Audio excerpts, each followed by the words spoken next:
Okay. So ನಮ್ಮ previous ಕ್ಲಾಸ್ನಲ್ಲಿ ನಾವು ಎರಡು ಪ್ರಾಬ್ಲಮ್ನ ಸಾಲ್ವ್ ಮಾಡಿದ್ವಿ. ಒಂದು ಪ್ರಾಬ್ಲಮ್ ನಂಬರ್ 1 ಮತ್ತೆ ಪ್ರಾಬ್ಲಮ್ ನಂಬರ್ 2, ಈ ಎರಡು ಪ್ರಾಬ್ಲಮ್ನ ಸಾಲ್ವ್ ಮಾಡಿ ನೀವು ಅಸೈನ್ಮೆಂಟ್ ಅನ್ನ ಸಬ್ಮಿಟ್ ಮಾಡಿದ್ರಿ. So let us continue with the next problem, that is problem number 3. So problem number 3 ಏನಿದೆ ಅಂತ ಓದೋಣ first. The sales manager of cotton textile limited is judged total sales. Exceeding the sales budget is considered as good performance. ಏನ್ meaning? So ಯಾರೋ ಒಬ್ಬ cotton textile limited ಅಲ್ಲಿ ಒಬ್ಬ sales manager ಇದ್ದಾನೆ.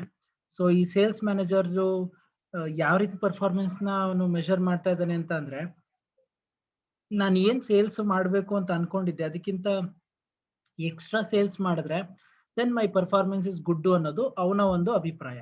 ನಾವು the sales budget and the cost data for the current year are shown below. So ಏನು budget ಏನಿದೆ ಅದನ್ನ ಕೊಟ್ಟಿದ್ದಾರೆ ನೋಡಿ. ಏನ್ ಕೊಟ್ಟಿದ್ದಾರೆ? ಒಂದು ಸ್ಯಾರೀಸು, ಮತ್ತಿನ್ನೊಂದು ಲಾಂಗ್ ಕ್ಲೋತ್ ಅಂತೆ, ಮತ್ತಿನ್ನೊಂದು ಬೆಡ್ ಶೀಟ್ಸ್. ಸೊ ಟೋಟಲ್ ಕೊಟ್ಟಿದ್ದಾರೆ. Sales budget 4,50,000, 9,00,000, 16,50,000, totally 30,00,000. ಇದು ಸೇಲ್ಸ್ ಮ್ಯಾನೇಜರು ಎಸ್ಟಿಮೇಟ್ ಮಾಡಿದ್ದು ಏನಂತ? 4,50,000 ಸೇಲ್ಸ್ ಬಡ್ಜೆಟ್ ಯಾವುದು ಸ್ಯಾರೀಸ್ಗೆ, 9,00,000 ಕ್ಲಾತ್ಗೆ, ಮತ್ತೆ 60,50,000 ಬಂದು ಬೆಡ್ ಶೀಟ್ಗೆ. ಇದಕ್ಕೆ ಅವನು ಎಸ್ಟಿಮೇಟ್ ಮಾಡಿದ್ದ ವೇರಿಯಬಲ್ ಕಾಸ್ಟ್ ಎಷ್ಟು ಅಂತ ಅಂದ್ರೆ 2,25,000 ಸ್ಯಾರಿಗೆ, 4,05,000 ಬಂದು ಲಾಂಗ್ ಕ್ಲಾತ್ಗೆ, ದೆನ್ 4,95,000 ಬಂದು ಬೆಡ್ ಶೀಟ್ಗೆ. ಸೊ ಟೋಟಲ್ ಬಂದು 11,25,000 ಆಗತ್ತಂತೆ. ಎರಡನ್ನ ಲೆಸ್ ಮಾಡಿದ್ರೆ ಆಬ್ವಿಯಸ್ಲಿ ನಮ್ಗೆ ಗೊತ್ತು, sales minus variable cost is equal to contribution. So contribution ತೋರಿಸಿದಾನೆ ಎಷ್ಟು? 2,25,000, 4,95,000, 11,55,000, ಮತ್ತೆ ಟೋಟಲ್ ಬಂದು ಎಷ್ಟಾಗುತ್ತೆ? 18,75,000. ಇದು ಸೇಲ್ಸ್ ಮ್ಯಾನೇಜರು ಎಸ್ಟಿಮೇಟ್ ಮಾಡಿದಂತಹ ಬಡ್ಜೆಟ್. ಆಕ್ಚುಲ್ ಆಗಿ ಎಷ್ಟಾಗಿದೆ ಸೇಲ್ಸ್ ಬಂದು ನೋಡಿ, ಅವನು ಎಸ್ಟಿಮೇಟ್ ಮಾಡಿದ್ದು 4,50,000 ಸೇಲ್ಸ್ ಆಗುತ್ತೆ ಅಂತ, ಬಟ್ ಆಕ್ಚುಯಲ್ ಸೇಲ್ಸ್ ಆಗಿರೋದು ಬಂದು 15,00,000. ಲಾಂಗ್ ಕ್ಲಾತ್ ಬಂದು ಅವನು ಎಸ್ಟಿಮೇಟ್ ಮಾಡಿದ್ದು 9,00,000, ಬಟ್ ಆದ್ರೆ ಸೇಲ್ ಆಗಿರೋದು ಬಂದು 12,00,000. ದೆನ್ ಬೆಡ್ ಶೀಟ್ಸ್ ಬಂದು 16,50,000 ಅವನು ಎಸ್ಟಿಮೇಟ್ ಮಾಡಿದ್ದ, ಬಟ್ ಆದ್ರೆ ಆಕ್ಚುಲ್ ಆಗಿ ಸೇಲ್ಸ್ ಆಗಿರೋದು ಬಂದು 6,00,000. ಸೊ ಟೋಟಲಿ 33,00,000 ಆಗಿದೆ. ಸೇಲ್ಸ್ ಬಡ್ಜೆಟ್ ಪ್ರಕಾರ ಟೋಟಲ್ ಸೇಲ್ಸ್ ಎಷ್ಟಾಗಬೇಕಾಗಿತ್ತು? 30,00,000. ಆಕ್ಚುಯಲ್ ಸೇಲ್ಸ್ ಬಂದು ಆಗಿರೋದೆಷ್ಟು? 33,00,000. ನಾ ಈ ಬಡ್ಜೆಟ್ ನ ಕೊಟ್ಟಿದ್ದಾನೆ ಮತ್ತೆ ಆಕ್ಚುಯಲ್ ಆಗಿ ಕೊಟ್ಟಿದ್ದಾನೆ. ಮುಂದೆ ಏನ್ ಹೇಳ್ತಾನೆ ಕೇಳೋಣ. Actual prices were equal to budgeted price and variable cost ಅಂತ. ಆಕ್ಚುಲ್ ಆಗಿ ಏನ್ ಪ್ರೈಸ್ ನ ಸೆಟ್ ಮಾಡಿದ್ರಲ್ವಾ, ಆ ಪ್ರೈಸ್ ಬಡ್ಜೆಟ್ ಅಲ್ಲಿ ಏನ್ ಅನ್ಕೊಂಡಿದ್ರು ಅದೇ ರೀತಿನೇ ಇಟ್ಕೊಂಡಿದ್ರಂತೆ, ಯಾವುದೇ ರೀತಿ ಚೇಂಜಸ್ ಆಗಿಲ್ಲ. And variable cost also incurred were as budgeted per unit. Variable cost ನ ಸಹ ಬಡ್ಜೆಟ್ ಪ್ರಕಾರನೇ ಏನ್ ಮಾಡಿದಾರಂತೆ? ಇನ್ಕರ್ ಮಾಡ್ಕೊಂಡಿದ್ದಾರೆ. ನಾವು ನಿಮ್ಗೆ ಎರಡು ಕ್ವಶನ್ ಕೇಳಿದರೆ, ಒಂದು did the sales manager perform well ಅಂತೆ.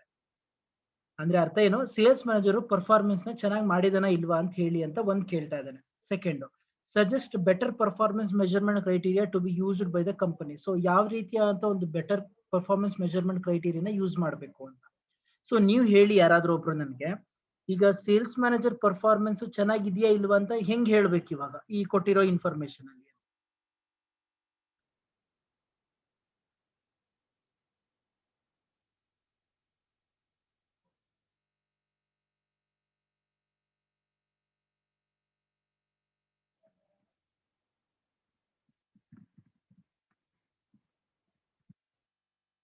ಹೆಂಗ್ ಕಂಡುಹಿಡಿತೀರಾ?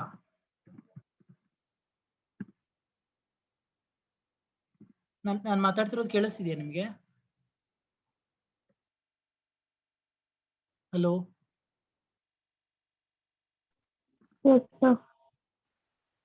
ಕೇಳಿಸ್ತಿದ್ಯಾ? ಕೇಳಿಸ್ತಿದೆ. ಯಾರಾದ್ರೂ ಮಾತಾಡಿ, ಮತ್ತೆ ಸುಮ್ನೆ ಹಂಗೆ ಇದ್ರ. ನಾನ್ ಕೇಳಿದ ಕ್ವಶನ್ ಏನು ಅಂತ ಅಂದ್ರೆ, ಯಾವ ರೀತಿ ಇವಾಗ ಪರ್ಫಾರ್ಮೆನ್ಸ್ ನ ಮೆಜರ್ ಮಾಡಬೇಕು ನೀವು ಅಂತ ಅಷ್ಟೇ, ಏನೇನಿಲ್ಲ. ಏನೇನ್ ಕೊಟ್ಟಿದ್ದಾನ ಅವನು?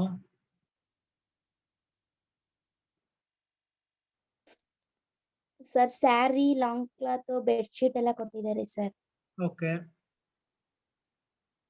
ಸರ್, ಅಂದ್ರೆ ಅವರು ಈಗ ಅವ್ರು ಒಂದ್ ಸೇಲ್ಸ್ ಮ್ಯಾನೇಜರ್ ಸರ್, ಅವ್ರು ಯಾವ ತರ ಅವ್ರು ಒಂದು ಫ್ಯಾಕ್ಟ್ರಿ ವರ್ಕ್ ಮಾಡ್ತಾವ್ರೆ ಅಂತಂದ್ರೆ, ಅವ್ರು ಏನೇನ್ ಸಿಗುತ್ತೆ, ಯಾವ್ಯಾವ ಕ್ಲಾತ್ ಅಲ್ಲಿ ಸಿಗುತ್ತೆ, ಮತ್ತೆ ಅವ್ರ ಹತ್ರ ಯಾವ್ಯಾವ ಐಟಮ್ ಸಿಗುತ್ತೆ ಅಂತೆಲ್ಲ ಗೊತ್ತಾಗುತ್ತೆ ಸರ್. ಒಂದು, ಈಗ ಪರ್ಫಾರ್ಮೆನ್ಸ್ ನ ಮೆಜರ್ ಮಾಡೋದು ಅಂತಂದ್ರೆ ಅರ್ಥ ಏನು? ಹೆಂಗ್ ಮೆಜರ್ ಮಾಡ್ತೀರಾ ಈ ಕೊಟ್ಟಿರೋ ಇನ್ಫಾರ್ಮೇಶನ್ ಅಲ್ಲಿ?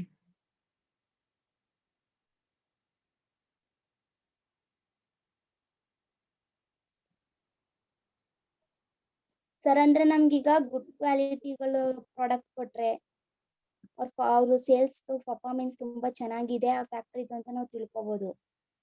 ಅಲ್ಲ ಅದು ಜನರಲ್ ಆಗಿ ನಾವು ಮಾತಾಡೋದಾಯ್ತು. ಬಟ್ ಇವಾಗ ನಾನು ಈ ಪ್ರಾಬ್ಲಮ್ ನ ನೋಡ್ಬಿಟ್ಟು ಈಗ ನಾನು ಸೇಲ್ಸ್ ಮ್ಯಾನೇಜರ್ ಪರ್ಫಾರ್ಮೆನ್ಸ್ ಚೆನ್ನಾಗಿದೆಯಾ ಇಲ್ವಾ ಅಂತ ಹೆಂಗ್ ಕ್ಯಾಲ್ಕುಲೇಟ್ ಮಾಡ್ತೀರಾ, ಹೆಂಗ್ ತೋರಿಸ್ತೀರಾ? ಒಂದು ಬಡ್ಜೆಟೆಡ್ ಕೊಟ್ಟಿದ್ದಾನ ಅವನು, ಟೋಟಲಿ ಎಷ್ಟು 18,75,000 ಬರಬೇಕು. ಈಗ ನೀವು ಆಕ್ಚುಯಲ್ ಸೇಲ್ಸ್ ಆಗಿರೋದು 15 ಲಕ್ಷ, 12 ಲಕ್ಷ, 6 ಲಕ್ಷ. ಇದ್ರ ಪ್ರಕಾರ ನೀವು ಹೇಳ್ಬೇಕು ಅವ್ನು ಅನ್ಕೊಂಡಂಗೆನೆ ಪ್ರಾಫಿಟ್ ಅರ್ನ್ ಆಗ್ತಾ ಇದೆಯಾ ಅಥವಾ ಅದಕ್ಕಿಂತ ಜಾಸ್ತಿ ಆಗ್ತಾ ಇದೆಯಾ ಕಡಿಮೆ ಆಗ್ತಾ ಇದೆಯಾ ಅಂತ. ಅರ್ಥ ಆಯ್ತಾ ಹೇಳಿದ್ ನಾನು? ಸರ್ ಸೇಲ್ಸ್ ಬಡ್ಜೆಟ್ ಅವನು 4,50,000, 9 ಲಕ್ಷ, 16,50,000 ಕೊಟ್ಟಿದ್ದಾನಪ್ಪ. ಆಯ್ತಾ? ವೇರಿಯಬಲ್ ಕಾಸ್ಟ್ ಎಸ್ಟಿಮೇಟ್ ಮಾಡಿ ಕೊಟ್ಟಿದ್ದಾನೆ, ಅದನ್ನ ಲೆಸ್ ಮಾಡಿ ಕಾಂಟ್ರಿಬ್ಯೂಷನ್, ಇದು ಅವ್ನು ಎಸ್ಟಿಮೇಟ್ ಮಾಡಿದ್ದಾಯ್ತು. ಈಗ ಆಕ್ಚುಯಲ್ ಸೇಲ್ಸ್ 15 ಲಕ್ಷ, 12 ಲಕ್ಷ, 6 ಲಕ್ಷ ಆಗಿದೆಯಲ್ವಾ? ಇದ್ರ ಪ್ರಕಾರ ನೀವು ಎಷ್ಟು ಕಾಂಟ್ರಿಬ್ಯೂಷನ್ ಬರುತ್ತೆ ಲೆಕ್ಕ ಹಾಕಿ. ನೀವು ಬರೋ ಕಾಂಟ್ರಿಬ್ಯೂಷನ್ 18,75,000 ರೂಪಾಯಿಗಿಂತ ಜಾಸ್ತಿ ಏನಾದ್ರು ಬಂದಿದ್ರೆ ಇವಾಗ ನಿಮ್ಮ ಪರ್ಫಾರ್ಮೆನ್ಸ್ ಚೆನ್ನಾಗಿದೆ ಅಂತ ಅರ್ಥ. 18,75,000ಕ್ಕಿಂತ ಕಡಿಮೆ ಇದ್ರೆ ಸೊ ನಿಮ್ ಪರ್ಫಾರ್ಮೆನ್ಸ್ ಚೆನ್ನಾಗಿಲ್ಲ ಅಂತ ಅರ್ಥ. ಅಷ್ಟೇ ಸಿಂಪಲ್, ಇನ್ನೇನಿಲ್ಲ. ಸೊ ಅದ್ರ ಪ್ರಕಾರ ನೀವೇನ್ ಮಾಡ್ಬೇಕಾಗತ್ತೆ, ಕ್ಯಾಲ್ಕುಲೇಟ್ ಮಾಡ್ಬೇಕಾಗತ್ತೆ. ಸರ್ ಈ ಪ್ರಾಬ್ಲಮ್ ನ ಯಾವ ರೀತಿ ಸೊಲ್ಯೂಷನ್ ಕೊಡ್ಬೇಕು ಈ ಪ್ರಾಬ್ಲಮ್ಗೆ? ಸೊ ಈ ಎಕ್ಸೆಲ್ ಶೀಟ್ ಕಾಣಿಸ್ತಾ ಇದೆಯಾ ನಿಮ್ಗೆ? Sir okay. ಸೊ ಈ ಒಂದು ಎಕ್ಸೆಲ್ ಶೀಟ್ ಅಲ್ಲಿ ನಾನು ಏನ್ ಮಾಡ್ತೀನಿ, ನಿಮ್ಮ ಪ್ರಾಬ್ಲಮ್ ನಂಬರ್ 3ಗೆ ಸೊ ಸೊಲ್ಯೂಷನ್ ನ ಏನ್ ಮಾಡ್ತಾ ಇದೀನಿ ತೋರಿಸ್ತಾ ಇದ್ದೀನಿ. ಸೊ ಯಾವ ರೀತಿ ಸೊಲ್ಯೂಷನ್ ಕೊಡ್ಬೇಕು ಲೆಟ್ಸ್ ಸಿ. ನಾವು ಒಂದು ಆಕ್ಚುಯಲ್ ಸೇಲ್ಸ್ ಎಷ್ಟಪ್ಪ ಇದೆ?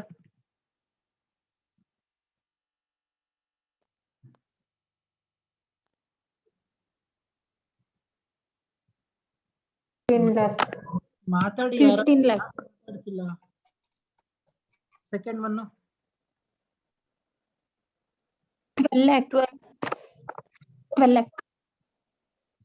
Third one sheets 6 lakh. So total ಎಷ್ಟಾಗುತ್ತೆ? So sarees plus 3 lakh. Cloth plus bed sheets. So 3 lakh sir. 33 lakh. ಈಗ ನಾನು ವೇರಿಯಬಲ್ ಕಾಸ್ಟ್ ನ ಕ್ಯಾಲ್ಕುಲೇಟ್ ಮಾಡಬೇಕು. ಸರ್ ವೇರಿಯಬಲ್ ಕಾಸ್ಟ್ ಪ್ರಾಬ್ಲಮ್ ಅಲ್ಲಿ ಡೈರೆಕ್ಟ್ ಆಗಿ ಕೊಟ್ಟಿಲ್ಲ, ಬಟ್ ವೇರಿಯಬಲ್ ಕಾಸ್ಟ್ ನ ಹೆಂಗ್ ಕ್ಯಾಲ್ಕುಲೇಟ್ ಮಾಡಬೇಕು ಸೊ ವೇರಿಯಬಲ್ ಕಾಸ್ಟ್ ನ ಕ್ಯಾಲ್ಕುಲೇಟ್ ಮಾಡಬೇಕಾದಾಗ ಹೆಂಗ್ ಮಾಡ್ತೀರಾ ಅಂತ ಅಂದ್ರೆ, ಬೇಸ್ಡ್ ಆನ್ ದ ಫೋರ್ಕಾಸ್ಟ್ ಏನ್ ಕೊಟ್ಟಿದ್ದಾನೆ, ಯಾವುದು ನಿಮ್ಮ ಬಡ್ಜೆಟೆಡ್ ಏನ್ ಕೊಟ್ಟಿದ್ದಾನಲ್ವಾ ಅದ್ರ ಪ್ರಕಾರ ನೀವೇನ್ ಮಾಡ್ಬೇಕಾಗತ್ತೆ, ನಿಮ್ಮ ಒಂದು ವೇರಿಯಬಲ್ ಕಾಸ್ಟ್ ನ ಕ್ಯಾಲ್ಕುಲೇಟ್ ಮಾಡ್ಬೇಕಾಗತ್ತೆ. ಈಗ ಫಸ್ಟ್ ಒನ್ ಸ್ಯಾರೀಸ್ ಗೆ ಬರ್ತೀನಿ. ನಾವು ಸ್ಯಾರೀಸ್ದು ವೇರಿಯಬಲ್ ಕಾಸ್ಟ್ ಎಷ್ಟಪ್ಪ ಇದೆ? 2,25,000. ಡಿವೈಡೆಡ್ ಬೈ ಆ ಸ್ಯಾರೀಸ್ದು ಟೋಟಲ್ ಸೇಲ್ಸ್ ಎಲ್ಲಿದೆ, ಎಷ್ಟಿದೆ ಅಲ್ಲಿ ಬಡ್ಜೆಟೆಡ್?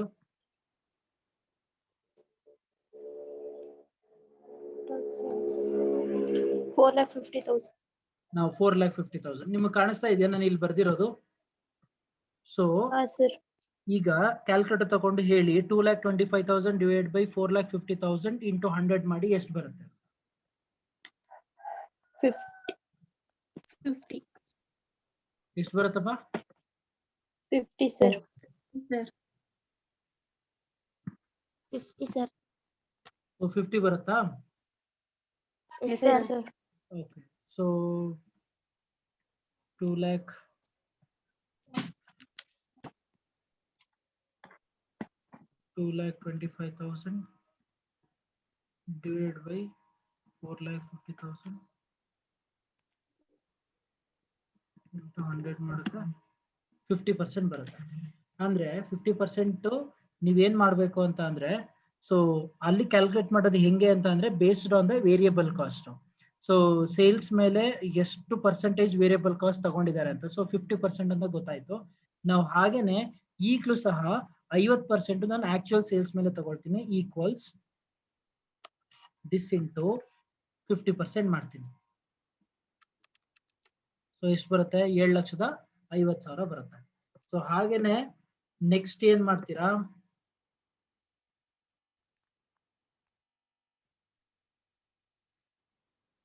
ನೆಕ್ಸ್ಟ್ ಇರೋದು ಲಾಂಗ್ ಕ್ಲೋತ್ ಅಲ್ವಾ, ಸೊ ಲಾಂಗ್ ಕ್ಲೋತ್ಗೂ ಹಾಗೆ ಮಾಡ್ತೀರಾ. ಹಿಂಗೆ ಈಸ್ ಈಕ್ವಲ್ ಟು ಎಷ್ಟಿದೆಪ್ಪ ವೇರಿಯಬಲ್ ಕಾಸ್ಟ್ ಲಾಂಗ್ ಕ್ಲಾತ್ದು? 5,000. 2,05,000 ಇದೆ ಡಿವೈಡೆಡ್ Sir, 4,05,000. 4,05,000 ಸೇಲ್ಸ್ ಇದೆ. Sir, ಅದೆಲ್ಲ ವೇರಿಯಬಲ್. ವೇರಿಯಬಲ್ ಎಷ್ಟಪ್ಪ ಇರೋದು? 4,05,000. 4,05,000 ಡಿವೈಡೆಡ್ ಬೈ ಸೇಲ್ಸ್ ಎಷ್ಟಿದೆ ಅವ್ರದ್ದು? 9 lakh. ಎಷ್ಟು? 9 lakh. 9 lakh. 9 lakh. So into 100 ಮಾಡಿದ್ರೆ ಸೊ ನಿಮ್ಗೆ 45 sir. 45. Okay. So 4,05,000 divided by 9 lakh into 100 ಮಾಡಿದ್ರೆ ಸೊ 45% ಬರುತ್ತೆ. 5. ಸೊ ಸೇಮ್ ಅದೇ ರೀತಿ ಈಗ ಏನ್ ಮಾಡ್ತೀನಿ ನಾನು, ನನ್ನ ಲಾಂಗ್ ಕ್ಲಾತ್ಗೂ ವೇರಿಯಬಲ್ ಕಾಸ್ಟ್ ನ ಕ್ಯಾಲ್ಕುಲೇಟ್ ಮಾಡ್ತೀನಿ. ಹೆಂಗೆ? Equals this into this. 5,40,000. 5,40,000 ಆಯ್ತು. 40,000 sir. ಸೊ ನೆಕ್ಸ್ಟ್ ಏನ್ ಮಾಡ್ತೀನಿ ಇವಾಗ, ಬೆಡ್ ಶೀಟಿಗೆ ಹೋಗ್ತೀನಿ. Bed sheets. ಸೊ ಇಲ್ಲೂ ಅಷ್ಟೇ ಎಷ್ಟಿದೆಪ್ಪ ವೇರಿಯಬಲ್ ಕಾಸ್ಟ್ ಬೆಡ್ ಶೀಟ್ಸ್ದು? 4,95,000. ಸೊ 4,95,000 ಡಿವೈಡ್ ಬೈ ಸೇಲ್ಸ್ ಎಷ್ಟಿದೆ ಅವ್ರದ್ದು? 16,50,000 ಇಂಟು 100 ಮಾಡ್ತೀವಿ. ಸೊ 30% ಬರುತ್ತೆ. So Yes sir. ಈಗ ಹಾಗೆ ಇದ್ರದ್ದು ಕ್ಯಾಲ್ಕುಲೇಟ್ ಮಾಡ್ತೀನಿ ವೇರಿಯಬಲ್ ಕಾಸ್ಟ್ ಎಷ್ಟು ಅಂತ. 6 lakh ಇಂಟು 30% ಮಾಡ್ತೀನಿ. 1,80,000. 1,80,000 ಬಂತು. ಸೊ ಈಗ ನಾನು ಏನ್ ಮಾಡ್ತೀನಿ, ಈಗ ಇವು ಮೂರದು ಟೋಟಲ್ ಮಾಡ್ಕೊಳ್ತೀನಿ. So total variable cost, so total variable cost ಹೆಂಗ್ ತಗೊಳ್ತೀನಿ, this plus this plus so 7,95,000 ಆಗುತ್ತೆ. ಸೊ ಕಾಂಟ್ರಿಬ್ಯೂಷನ್ ಹೆಂಗಪ್ಪ ಕ್ಯಾಲ್ಕುಲೇಟ್ ಮಾಡಬೇಕು?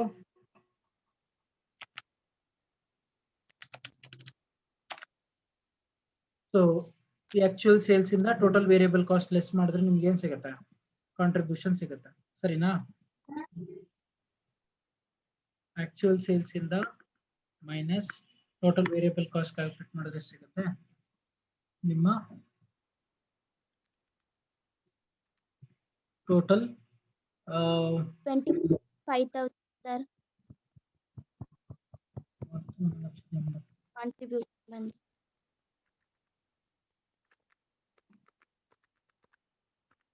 ಓಕೆ ಸರ್, ಇದು 75,000 ಮಾಡಿದ್ದೀನಾ? ಸರಿ, 7,50,000 ಅಲ್ಲ ಇದು? ಹಾ. ಸೊ ಎಷ್ಟು ಬಂತಪ್ಪ ಕಾಂಟ್ರಿಬ್ಯೂಷನ್?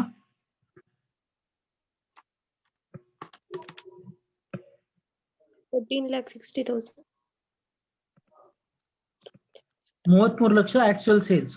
ಟೋಟಲ್ ವೇರಿಯಬಲ್ ಕಾಸ್ಟ್ ಬಂದು 14,70,000 ಆಯ್ತು. ಸೊ 33 ಲಕ್ಷದಲ್ಲಿ 14,70,000 ಕಳೆದ್ರೆ ಎಷ್ಟಾಯ್ತು? 18,30,000 ಬಂದಿದೆ. 30,000 sir. ಹಾ. So Contribution. 18,30,000.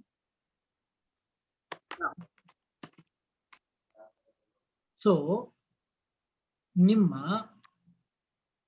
As per sales budget, as per budget ಎಷ್ಟಪ್ಪ ನಿಮ್ದು ಕಾಂಟ್ರಿಬ್ಯೂಷನ್ ಇದ್ದಿದ್ದು? ಚೆಕ್ ಮಾಡಿ ಪ್ರಾಬ್ಲಮ್ ಅಲ್ಲಿ. 2,25,000. 2,25,000 75? 25,000. ಅಲ್ಲ, ಬಡ್ಜೆಟೆಡ್ ಪ್ರಕಾರ ಕಾಂಟ್ರಿಬ್ಯೂಷನ್ ಎಷ್ಟಿದೆ ಅಲ್ಲಿ? 18,30,000.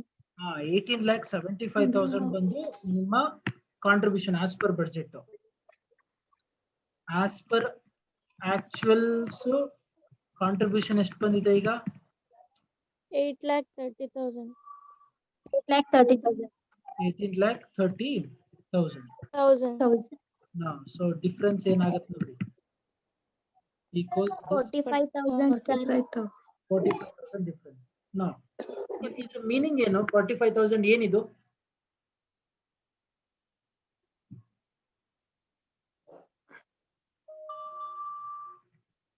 $45,000 ಏನು? ಬಡ್ಜೆಟೆಡ್ ಪ್ರಕಾರ 18,75,000 ಅನ್ಎಕ್ಸ್ಪೆಕ್ಟ್ ಮಾಡಿದ್ದು. ಆದ್ರೆ ಆಕ್ಚುಯಲ್ ಪ್ರಕಾರ ಸೊ ಅವನಿಗೆ ಕಾಂಟ್ರಿಬ್ಯೂಷನ್ ಬಂದಿದ್ದು ಎಷ್ಟು ಅಂತ ಅಂದ್ರೆ 18,30,000. ಬಟ್ ಅವ್ನು ಅನ್ಕೊಂಡಿದ್ಕಿಂತ ಕಡಿಮೆ ಬಂದಿದೆ ಪ್ರಾಫಿಟ್ ಅಥವಾ ಕಾಂಟ್ರಿಬ್ಯೂಷನ್ ಅಂತ ಅರ್ಥ ಆಯ್ತು ಅಲ್ಲಿಗೆ. ಗೊತ್ತಾಯ್ತಾ ನಾ ಹೇಳಿದ್ದು? ಅಂದ್ರೆ ಬಡ್ಜೆಟ್ ಪ್ರಕಾರ 18,75,000 ರೂಪಾಯಿ ಅವ್ನು ಅನ್ಕೊಂಡಿದ್ದು, ಬಟ್ ಆದ್ರೆ ಆಕ್ಚುಲ್ ಆಗಿ ಬಂದಿದ್ದು 18,30,000. ಅವ್ನಿಗೆ ಇನ್ನ ಆಕ್ಚುಲ್ ಆಗಿ ಹೇಳ್ಬೇಕು ಅಂದ್ರೆ ಇದೊಂಥರ ಅವ್ನಿಗೆ ಸೊ ಲಾಸ್ ಆದಂಗೆ. ಸೊ ಅವ್ನು ಎಕ್ಸ್ಪೆಕ್ಟ್ ಮಾಡಿದಷ್ಟು ಬಂದಿಲ್ಲ. So that is what the actual result shows ಅಂತ. ಸೊ ಅನ್ಕೊಂಡಿದ್ದು 18,75,000. ಸೊ ಬಟ್ ಆದ್ರೆ ಅವನಿಗೆ ಬಂದಿದಂತಹ ಕಾಂಟ್ರಿಬ್ಯೂಷನ್ ಬಂದು 18,30,000. ಸೊ ಅಲ್ಲಿಗೆ ಅರ್ಥ ಸಿಂಪಲ್, ಬಡ್ಜೆಟೆಡ್ ನ ಒಂದು ಅನ್ಕೊಂಡಿದ್ಕಿಂತ ಸೊ ಆಕ್ಚುಯಲ್ ಆಗಿ ನಿಮ್ಗೆ ಏನಾಗಿದೆ, ಲಾಸ್ ಆಗಿದೆ ಅಂತ. ಬಟ್ ಸಿಂಪಲ್ ಆಗಿ ಅರ್ಥ ಮಾಡ್ಕೊಳ್ಳಿ, ನಿಮ್ಗೆ ಈ ಪ್ರಾಬ್ಲಮ್ ನ ನೋಡಿದ್ರೆ ನಿಮ್ಗೆ ಏನ್ ಅನ್ಸುತ್ತೆ? ಜನರಲ್ ಆಗಿ ನಾವು ಏನೋ ಪ್ರಾಬ್ಲಮ್ ನ ಸುಮ್ನೆ ಹಂಗೆ ಜನರಲ್ ಆಗಿ ಅಬ್ಸರ್ವ್ ಮಾಡಿದ್ರೆ ನಿಮ್ಗೆ ಏನ್ ಕಾಣಿಸುತ್ತೆ ಅಂತ. ಸಿ ಹಿಯರ್, ಈ PDF ಸ್ಕ್ರೀನ್ ಕಾಣಿಸ್ತಿದ್ಯಾ? ಪ್ರಾಬ್ಲಮ್ ನಂಬರ್ 3 ಕಾಣಿಸ್ತಿದ್ಯಲ್ವಾ? ಅಬ್ಸರ್ವ್ ಮಾಡಿ. ಆಸ್ ಅ ಸೇಲ್ಸ್ ಮ್ಯಾನೇಜರು ಅವ್ನು ಅನ್ಕೊಂಡಿದ್ದೆಷ್ಟಪ್ಪ, 4,50,000 ಸೇಲ್ ಆಗುತ್ತೆ ಅಂತ ಸ್ಯಾರೀಸ್. ಬಟ್ ಆಗಿದ್ದೆಷ್ಟು? 15 lakh. Long cloth 9 lakh sale ಆಗುತ್ತೆ ಅನ್ಕೊಂಡ, ಅದಾಗಿದ್ ಬಂದು 12 ಲಕ್ಷ. ಬೆಡ್ಶೀಟ್ 16,50,000 ಆಗುತ್ತೆ ಅನ್ಕೊಂಡ, 6 ಲಕ್ಷ. ಸಿಂಪಲ್ ಆಗಿದೆ, ನಾವು ನೋಡಿದ ತಕ್ಷಣನೇ ಅರ್ಥ ಮಾಡ್ಕೋಬಹುದು ಸೇಲ್ಸ್ ಮ್ಯಾನೇಜರು ಪ್ರಾಪರ್ ಆಗಿ ಪ್ರಿಡಿಕ್ಷನ್ಸ್ ನ ಮಾಡಿಲ್ಲ ಅಂತ. Yes or no? 4,50,000 saris estimate ಮಾಡಿದ್ದ. ಎಲ್ಲ ಆಜು ಬಾಜು ಒಂದ್ 5 ಲಕ್ಷನೋ 5,50,000 ಆ ತರ ಆಗಿದ್ದಾಗ ಓಕೆ ಬಿಡು, ಆಜು ಬಾಜು ಎಲ್ಲ ಎಸ್ಟಿಮೇಟ್ ಮಾಡಿದಾನೆ ಅಂತ ಅನ್ಬೋದಾಗಿತ್ತು. ಬಟ್ ಆದ್ರೆ 4,50,000 ಎಲ್ಲಿ, 15 ಲಕ್ಷ ಎಲ್ಲಿ, ಹಾಗೇನೆ 9 ಲಕ್ಷ ಎಲ್ಲಿ, 12 ಲಕ್ಷ ಎಲ್ಲಿ? ಬೆಡ್ಶೀಟ್ ಅಂತೂ ಇದ್ದಿದ್ದು ವರ್ಷ 16,50,000 ಅವ್ನು ಎಕ್ಸ್ಪೆಕ್ಟ್ ಮಾಡಿದ್ದು, 6 ಲಕ್ಷ ಆಗಿದ್ದಂತಹ ಸೇಲ್ಸ್. ನಾವು ಜನರಲ್ ಆಗಿ ನೀವು ಮಾತಾಡಿದ್ರೆ ಸೇಲ್ಸ್ ಮ್ಯಾನೇಜರ್ ಪರ್ಫಾರ್ಮೆನ್ಸ್ ಚೆನ್ನಾಗಿದೆ ಅಂತ ಹೇಳ್ತೀರಾ? No sir. So obviously we can't say the sales manager performance is well ಅಂತ. Now so ಅಲ್ಲಿಗೆ ಫಸ್ಟ್ ಕ್ವೆಶ್ಚನ್ ಗೆ ನೀವು ಏನಂತ ಆನ್ಸರ್ ಬರಿಬೇಕು? The sales manager, if you see in general, he performed well. Why? Because there is a increase in the profit of how much? 45,000. Yes or no? 45,000 ಏನಾಗಿದೆ, ಅವ್ನ profit ನ ಜಾಸ್ತಿ earn ಮಾಡಿದಾನೆ. But general ಆಗಿ ನೋಡಿದ ತಕ್ಷಣ ಗೊತ್ತಾಗತ್ತೆ. ಬಟ್ ಆದ್ರೆ ಅವನಿಗೆ he has not made the sales mix in a proper manner. ಅವನು ಅನ್ಕೊಂಡಿದ್ದು ಮೋಸ್ಟ್ ಪ್ರಾಫಿಟಬಲ್ ಬೆಡ್ಶೀಟ್ ಅಂತ, ಬಟ್ ಆದ್ರೆ ಆಗಿದ್ದೇನೋ ಬೆಡ್ಶೀಟ್ ತುಂಬಾ ಲೀಸ್ಟ್ ಆಗೋಯ್ತು. ಯಾಕೆ? ಬಿಕಾಸ್ ಅವ್ನು ಎಸ್ಟಿಮೇಟ್ ಮಾಡಿದ್ದೆ ಒಂದು, ಅಲ್ಲಿ ಆಗಿರೋದೇ ಒಂದು. So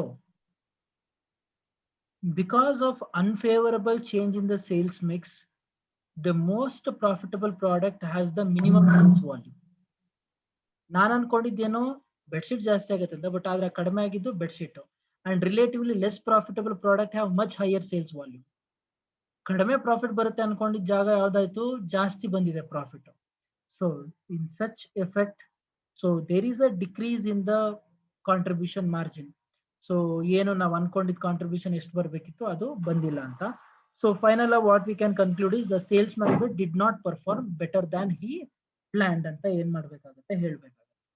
so what ever he plan, so the sales manager has not performed well ಅಂತ. ಸೆಕೆಂಡ್ ಕ್ವಶನ್ ಏನ್ ಕೇಳಿದಾನೆ ಹೇಳಿ? ಸೆಕೆಂಡ್ ಕ್ವಶನ್ ಏನ್ ಕೇಳಿದಾನೆ?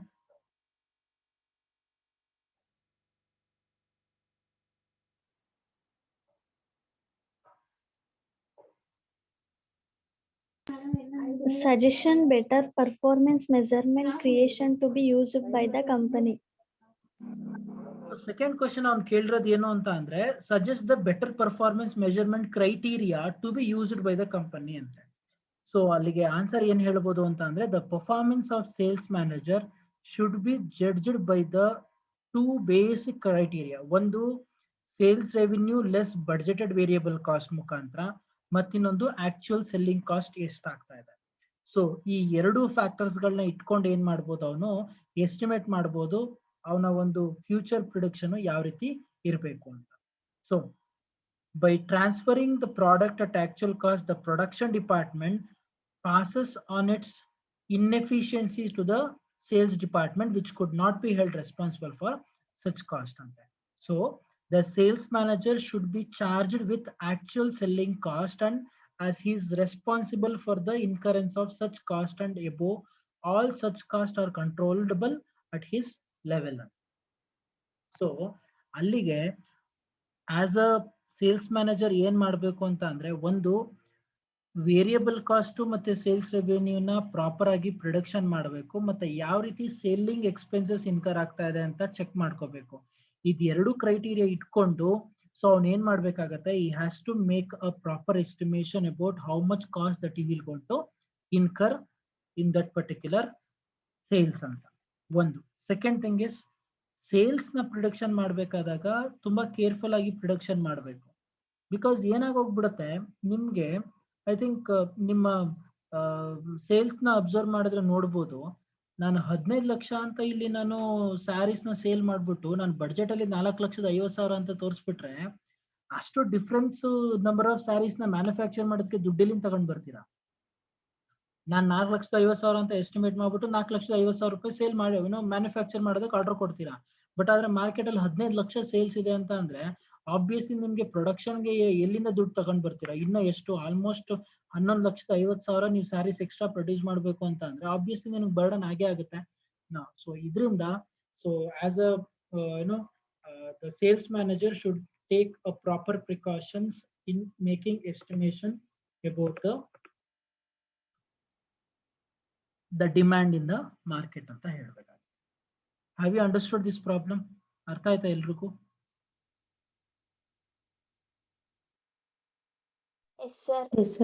ಸೊ ನಾನು ಮಾತಾಡಿದ ಎಷ್ಟ ಈ ಪ್ರಾಬ್ಲಮ್ ಅಲ್ಲಿ ಏನು ಅಂತ ಅಂದ್ರೆ, ಬಡ್ಜೆಟ್ ಏನ್ ಅನ್ಕೊಂಡಿದೀರಾ ಅದ್ರ ತಕ್ಕನಾಗಿ ಆಕ್ಚುಯಲ್ ಸೇಲ್ಸ್ ಇಲ್ಲ.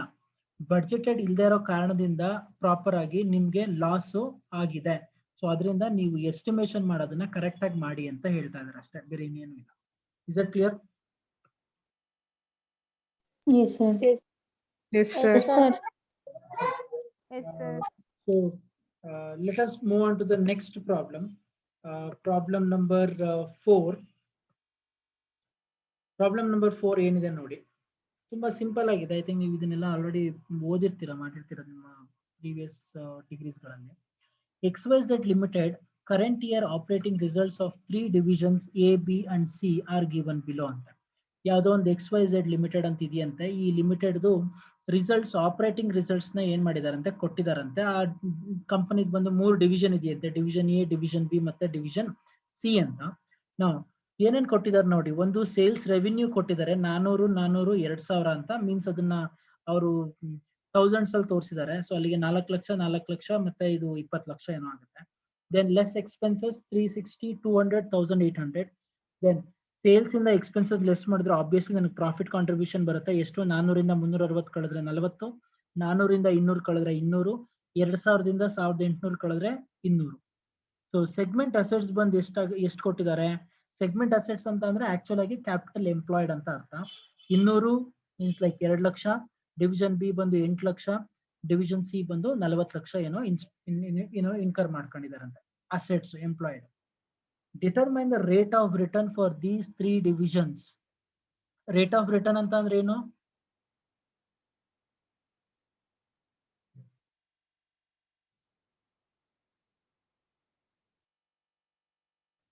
Rate of return ಅಂದ್ರೆ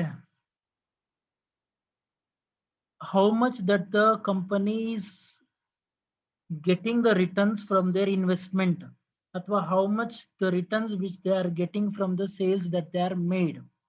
ಅದಾದ್ಮೇಲೆ ಅವ್ನು ಕೇಳೋದು rank these divisions assuming that company follows investment centre basis of performance evaluation. So company ಬಂದು ಇನ್ವೆಸ್ಟ್ಮೆಂಟ್ ಸೆಂಟರ್ ನ ಬೇಸ್ ಆಗಿ ಇಟ್ಕೊಂಡು ಏನ್ ಮಾಡ್ತಿದಾರಂತೆ, ಸೊ ಪರ್ಫಾರ್ಮೆನ್ಸ್ ನ ಮೆಷರ್ ಮಾಡ್ತಾ ಇದಾರಂತೆ. ಅದ್ರ ಪ್ರಕಾರ ನಿಮ್ಗೆ ಏನ್ ಕೇಳ್ತಿದ್ದಾನೆ ಅವನು, ಸೊ ಯಾವ್ದಕ್ಕೆ ಫಸ್ಟ್ ರ್ಯಾಂಕ್ ಕೊಡಬೇಕು, ಯಾವ್ದಕ್ಕೆ ಸೆಕೆಂಡ್ ರ್ಯಾಂಕ್ ಕೊಡಬೇಕು ಹೇಳಿ ಅಂತ ಕೇಳ್ತಾ ಇದ್ದಾನೆ. ಸೊ ತುಂಬಾ ಸಿಂಪಲ್ ಆಗಿದೆ. Let us work out this problem ನಾವು. ಎಕ್ಸೆಲ್ ಶೀಟ್ ಕಾಣಿಸ್ತಾ ಇದೆಯಾ ನಿಮ್ಗೆ? Yes, sir. Yes, sir. Okay. So just ನಾನು ಅಲ್ಲಿರೋ ವ್ಯಾಲ್ಯೂಸ್ನೆಲ್ಲ ಹಾಗೆ ಕಾಪಿ ಪೇಸ್ಟ್ ಮಾಡ್ಕೊಳ್ತಾ ಇದ್ದೀನಿ.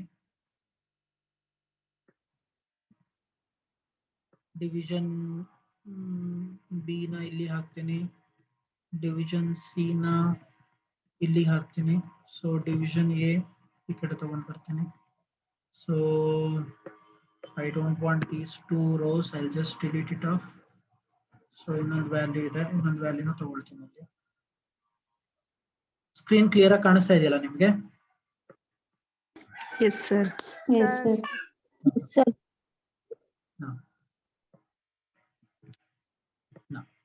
ಸೊ ಪರ್ಟಿಕ್ಯುಲರ್ಸ್ ತೆಗೆದು ಇಲ್ಲಿ ಹಾಕ್ತೀನಿ. Fine done. ಜಸ್ಟ್ ಪ್ರಾಬ್ಲಮ್ ಅಲ್ಲಿ ಏನಿದೆ ಹಾಗೆ ತಗೊಂಡಿದ್ದೀನಿ, ನಾನು ಬೇರೆ ಏನು ಬದಲಾವಣೆಗಳು ಮಾಡ್ಕೊಂಡಿಲ್ಲ. But the thing that we need to do is we need to calculate the rate of return. So ಏನಂತ ಹಾಕೋಣ heading? So performance evaluation as per investment centre ಅಂತ ಹಾಕ್ತೀನಿ. ಓಕೆ.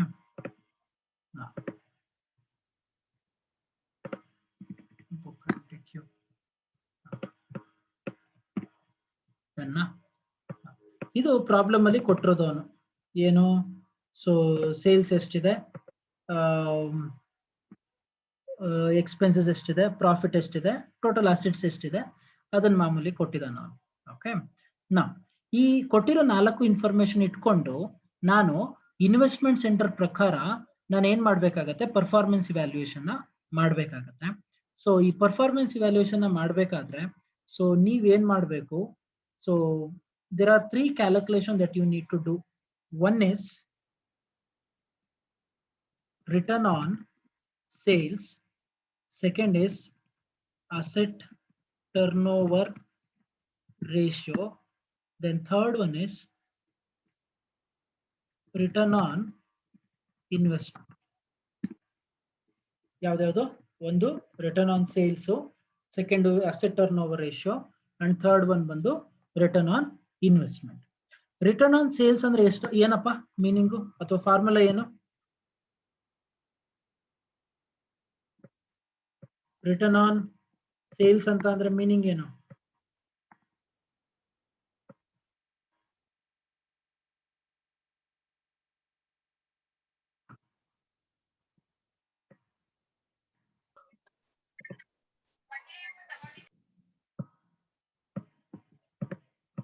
ರಿಟರ್ನ್ ಆನ್ ಸೇಲ್ಸ್ ಅಂದ್ರೆ meaning ಏನ್ರು?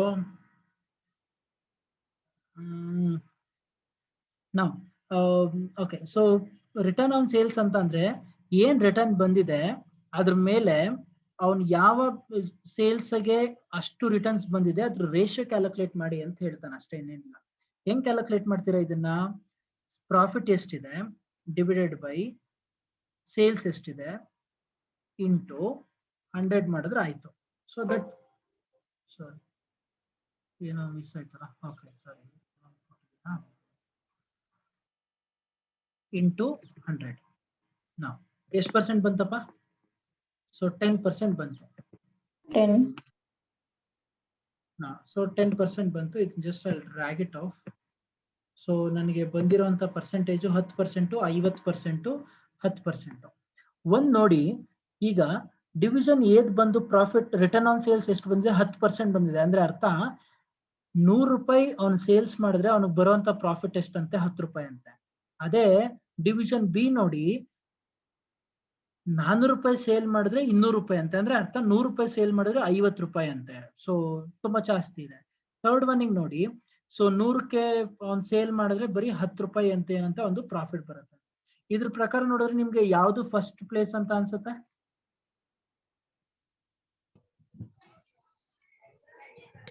Division B. Division A ಮತ್ತೆ C ಇಲ್ಲಿ ಯಾವ್ದು first ಅಂತ ಕೊಡಕ್ಕಾಗತ್ತಾ? Obviously ಕೊಡಕ್ ಬರಲ್ಲ ಈಗ. ಯಾಕೆ? ಬಿಕಾಸ್ ನಿಮ್ಗಿನ್ನ ಎರಡು ಈಕ್ವಲ್ ಆಗಿ ನಿಮ್ಗೆ ಏನಾಗ್ತಾ ಇದೆ? ವ್ಯಾಲ್ಯೂಸ್ ಗಳು ಕಾಣಿಸ್ತಾ ಇದೆ. ನಾವು let's move to the second one, asset turnover ratio ಅಂತ. ಅಸೆಟ್ ಟರ್ನ್ ಓವರ್ ರೇಷಿಯೋ ಹೆಂಗ್ ಮಾಡ್ತೀರಾ? ಅಸೆಟ್ ಟರ್ನ್ ಓವರ್ ರೇಷಿಯೋ ಬಂದು ಏನು ಸೇಲ್ಸ್ ಇದೆ ಮತ್ತೆ ನಿಮ್ಮ ಅಸೆಟ್ ಎಂಪ್ಲಾಯ್ಡ್ ಏನಿದೆ ಅದ್ರ ಪ್ರಕಾರ ಏನ್ ಮಾಡ್ತೀರಾ ಡಿಸೈಡ್ ಮಾಡ್ತೀರಾ.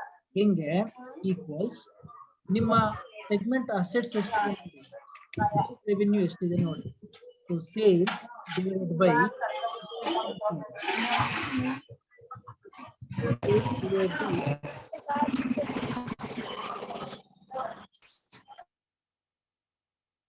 ಲಕ್ಷ್ಮಿ ಮ್ಯೂಟ್ ಮಾಡಿ. So sales divided by what I said. So sales divided by segment assets ಮಾಡಿದ್ರೆ ನಿಮ್ಗೆ ಏನಾಗುತ್ತೆ, ಸೊ 2 ಬರುತ್ತೆ. 2. ಹಾಗೆ ಡ್ರ್ಯಾಗ್ ಮಾಡ್ತೀನಿ 0.5 0.5 ಬರುತ್ತೆ. ಸೊ ಅರ್ಥ ಈ ಸಿಂಪಲ್ ಏನು ಅಂತ ಅಂದ್ರೆ ನಾನು ಏನೋ ₹1 ನಾನು ಇನ್ವೆಸ್ಟ್ ಮಾಡಿದ್ರೆ ನನಗೆ ₹2 ಸೇಲ್ ಆಗುತ್ತೆ ಅಂತ. ಇಲ್ಲಿ ಬಂದು ನಾನು ಎಷ್ಟದು ಸೆಗ್ಮೆಂಟ್ ಅಸೆಟ್ಸ್ ₹1 ನಾನು ಇನ್ವೆಸ್ಟ್ ಮಾಡಿದ್ರೆ 50 ಪೈಸಾ ಸೇಲ್ ಆಗುತ್ತೆ. ಇಲ್ಲೂ ಅಷ್ಟೇ ₹1 ಇನ್ವೆಸ್ಟ್ ಮಾಡಿದ್ರೆ ಸೇಲ್ಸ್ ಏನಾಗತ್ತಂತೆ, ಸೊ ಅರ್ಧ ಆಗತ್ತಂತ 50 ಪೈಸಾ. ನಾನು ಅಸೆಟ್ ಟರ್ನ್ ಓವರ್ ಪ್ರಕಾರ ನೋಡಿದಾಗ ಯಾವುದು ಬೆಸ್ಟ್ ಅಂತ ಅನ್ಸುತ್ತೆ ನಿಮ್ಗೆ? Division A. Division A. Yes, sir. ಏನಾಗುತ್ತೆ ಬೆಸ್ಟ್ ಅಂತ ಅನ್ಸುತ್ತೆ. ಓಕೆ, ಅದಾದ್ಮೇಲೆ ಇವೆರಡಿದೆ. So let it be. Next return on investment ಹೋಗ್ತೀನಿ. ರಿಟರ್ನ್ ಆನ್ ಇನ್ವೆಸ್ಟ್ಮೆಂಟ್ ಬಂದು ಏನು, ಸೊ ನಿಮ್ಮ ಪ್ರಾಫಿಟ್ ಏನಿದೆ ಡಿವೈಡ್ ಬೈ ನೀವು ಕ್ಯಾಪಿಟಲ್ ಎಂಪ್ಲಾಯ್ಡ್ ಏನಿದೆಯಲ್ಲ, ಸೊ ಅದನ್ನ ನಾವೇನಾದ ಕರಿತೀವಿ ರಿಟರ್ನ್ ಆನ್ ಇನ್ವೆಸ್ಟ್ಮೆಂಟ್ ಅಂತ ಕರಿತೀವಿ. ಸೊ ನಿಮ್ಮ ಪ್ರಾಫಿಟ್ ಇರೋದು 40 ಡಿವೈಡ್ ಬೈ ನಿಮ್ಮ ಅಸೆಟ್ಸ್ ಇರೋದು ಬಂದಷ್ಟು 200. ಸೊ ಅಲ್ಲಿಗೆ ನನ್ನ ರಿಟರ್ನ್ ಆನ್ ಇನ್ವೆಸ್ಟ್ಮೆಂಟ್ ಪರ್ಸೆಂಟೇಜ್ ಎಷ್ಟಾಗುತ್ತೆ, 20% ಆಗುತ್ತೆ. ಸೊ ನಾನು ಹಾಗೆ ಕ್ಯಾಲ್ಕುಲೇಟ್ ಮಾಡೋದು ಏನಾಗುತ್ತೆ 25% 5% ಬರುತ್ತೆ. ಸೊ ಅಲ್ಲಿಗೆ ನಿಮ್ಮ ರಿಟರ್ನ್ ಆನ್ ಇನ್ವೆಸ್ಟ್ಮೆಂಟ್ ಪ್ರಕಾರ ಹೋದ್ರೆ ಫಸ್ಟ್ ಪ್ಲೇಸ್ ಯಾರಿಗಪ್ಪ ಇದೆ, so Division B. So second place ಬಂದು ಡಿವಿಷನ್ ಎ ಗೆ, ಥರ್ಡ್ ಪ್ಲೇಸ್ ಬಂದು Division C. So majority first place ತಗೊಂಡ್ರದ್ದು ಯಾರು, division B. So first place ಹೋಗೋದು ಅವ್ರಿಗೆನೆ. ಸೊ ಸೆಕೆಂಡ್ ಪ್ಲೇಸ್ ಹೋಗೋದು ಡಿವಿಷನ್ ಎ ಗೆ, and third place which goes to division C. So so based on my calculation on return on sales, return on investment and asset turnover ratio, so the first rank goes to division B, second rank goes to division A, third rank goes to division C. So that means the overall performance of division B is better as compared to division A and C ಅಂತ.